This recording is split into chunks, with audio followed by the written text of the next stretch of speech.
Hey everyone, it is Finn here. Welcome back to my channel, where in today's video I'm going to be reviewing the Champions League final, because as of yesterday, Chelsea are Champions League winners. That is why in today's video I'm going to be discussing what went so wrong for Manchester City in their first ever Champions League final and what went right for Chelsea. But before I get into my Champions League final review, I want to quickly thank you guys so much for 1,000 subscribers.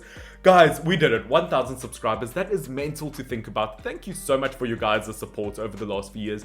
It really does mean a lot to me. And of course, if you guys are not subscribed yet and you like constant and regular football content, there's a red subscribe button right down below. Please make sure to hit it. But as I said in today's video, I'm going to be reviewing the Champions League final. And in my opinion, I think Chelsea were always set to win this one. Look, I'm a Manchester United fan. I'm a neutral in this. If it was up to me, I'd prefer neither of these teams to win the final. But you know what? Since minute one, I have to say, I think Chelsea were the far better team. I think they had a better performance. I think the team was set up better. I think Manchester City, a huge reason to why they lost this final was because they overthought, because Pep Guardiola overthought. I mean, who goes into a Champions League final without any defensive midfielders? You've got Fernandinho, you've got Rodri. Why would you not play those kind of players? I mean, Pep Guardiola, give your head a little squeak, a little shine. Look into that glorious bald head and look into the future. You can't win a Champions League final without a defensive midfielder, and I think that's proven by the fact that the man of the match of the Champions League final was N'Golo Kante. I mean, look, that man can do no wrong. I've never met anyone who doesn't like N'Golo Kante. But you know what? Not to fanboy over N'Golo Kante for too much longer. Manchester City, I don't feel like the team was set out properly. I think looking at this, going into the final, majority of people thought Manchester City were going to win it. Their first ever Champions League final, they thought they were going to win it. I mean, it's an incredible team if it is set out the right way. I think defensively, look, unfortunately, the goal they conceded versus Kai Havertz, it wasn't a very good one. It was due to a mistake, but on the other hand, Manchester City are lucky they didn't concede more goals. Chelsea had some brilliant chances, but luckily for them, I mean, Timo Werner could not hit a barn door with a tennis ball. I mean, am I even going to joke about that anymore? Is it too much of an old joke to say that Timo Werner can't score goals? I think that Chelsea are unlucky not to have scored more goals. I think on the attacking front, they were brilliant, but defensively for Manchester City, I will say this. That was proof to me why Kyle Walker deserves to be in the England squad still. In that right back position, he was deadly. And I'll admit this, as a Manchester United fan, I get it now. I understand why Aaron Wan-Bissaka doesn't make it into the England squad. I mean, with Reece James and Kyle Walker playing the way that they do, they were incredible in that final. Two of the best players on that pitch. But as I said, it was the midfield that lost it for me for Manchester City. They had some brilliant midfielders, but they were all attacking minded, which doesn't really work when Kevin De Bruyne gets injured, does it? Look, Kevin De Bruyne, one of the best midfielders in the world. But you know what? When they lost him yesterday, I think they lost control of the whole game in the midfield. And in terms of the attackers, look, Raheem Sterling made some great runs, but he hasn't been playing in the Champions League this season, so it was a bit of an odd call. I thought he made one or two brilliant runs, but Pep Guardiola, not to play a striker like Aguero, who scored 2 goals in his last Premier League game, I don't understand what he was thinking there. I think the likes of Aguero was supposed to start. I think Aguero would have been the game changer, not a brilliant send-off for Aguero. Look, as I said, I'm a neutral going into this. I supported neither of the teams. I didn't want Manchester City to win the Champions League, but I kind of wanted Aguero to win it. Brilliant striker overall, but as I said, as a whole, I feel like this whole Manchester City team was set out the wrong way, and that's why they were dubbed to fail since the beginning. But looking at that Chelsea, I mean, in the second half of the season alone, over 3 different competitions, they have beat Manchester City. I don't know why people didn't give Chelsea credit. I'll admit, I didn't give Chelsea credit. Going into the final 4, final 16, final whatever of the Champions League, I thought Chelsea were one of the weaker teams, but Thomas Tuchel, he's really changed this team around fully. Defensively, they were one of the strongest teams I've ever seen. And we saw that early on in the Champions League versus a team like Atletico Madrid.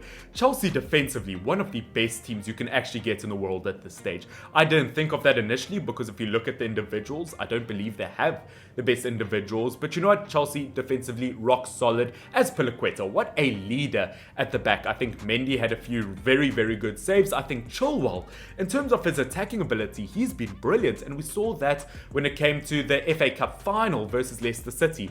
Although they ended up losing that game, Chilwell's creative ability is brilliant. As I said, Chelsea going into this game, I believe they were going to win it every single day of the week.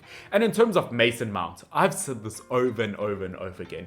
Mason Mount will be better for Chelsea than Frank Lampard ever could be. That is a huge claim, but I truly believe it. I mean, two homegrown talents in the likes of Phil Foden versus Mason Mount. I think it was always going to be a brilliant rivalry to watch. But Mason Mount, once again, glorious game. And N'Golo Kante proved to me that he is the best defensive midfielder in the entire world. And not just that, I mean, his attacking ability is also good, whether it's him who loses his ball or one of his teammates. He runs back, he wins the ball. I mean, he won a header over Ruben Diaz, and I know that's going to give quite a few Liverpool fans quite a happy feeling inside knowing that Ruben Diaz lost a header to N'Golo Kante. But N'Golo Kante was brilliant. As I said, in terms of the striker, Timo Werner actually had a brilliant game.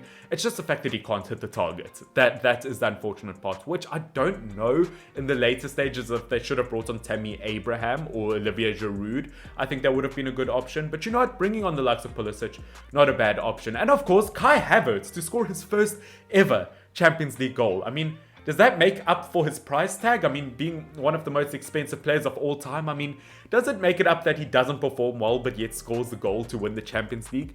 To an extent, I think that makes it up. But this Chelsea team, in hindsight, it is an incredibly strong team. And I mean, Kepa Arrizabalaga has now got a Champions League medal. That's not too bad, you know. But as I said, this Chelsea team is very strong. I think people underestimated it. I think they underestimated them because they look at the Premier League table and they think, oh, Chelsea is here. They are just in the Champions League, where if you look at the likes of Manchester City, they dominated it. They came first by a long shot. Unfortunately, I feel like that is the case. But if you compare one-on-one, if you compare Thomas Tuchel's Chelsea to Pep Guardiola's Manchester City, I think Pep Guardiola, I mean, he doesn't stand a chance versus Chelsea. I think Thomas Tuchel read the game perfectly. He dominated it. And I don't think he left Manchester City a chance. I don't think Manchester City were ever going to win the final, by the way both these teams set up. But I think one thing we can all agree on, ladies and gentlemen, is that Marshmallow had the best performance of the night. But ladies and gentlemen, that is it for my review of the Champions League final. Sorry, I know it's short, but I just wanted to get my opinion out there on what I think went wrong for Manchester City and what went right for Chelsea. I don't want to over-explain. I don't want this video to drag out and to bore you guys. But guys, what a Champions League final, an all Premier League team Champions League final. I thought it was going to be a lot more boring than it actually was, but I'll easily say that this might have been one of my favorite Champions League finals I've ever watched. I mean, in terms of entertainment, it was definitely there. What a fantastic game overall. And guys, let's hope next year's Champions League is just the same. And as a Manchester United fan, I mean, I'm just hoping my team gets to the quarterfinals. But guys, once again, please like this video down below if you did enjoy it, if you agree or whether you disagree. Let me know in the comment section down below. Can we please get this video to 15 likes? And of course, as I said, if you're not subscribed, make sure that you do hit the subscribe button down below. The Euros are right around the corner, and I've got a lot of Euro content coming your way, along with a bunch of other stuff. But guys, thank you so much for watching. This has been Finn, FYNN.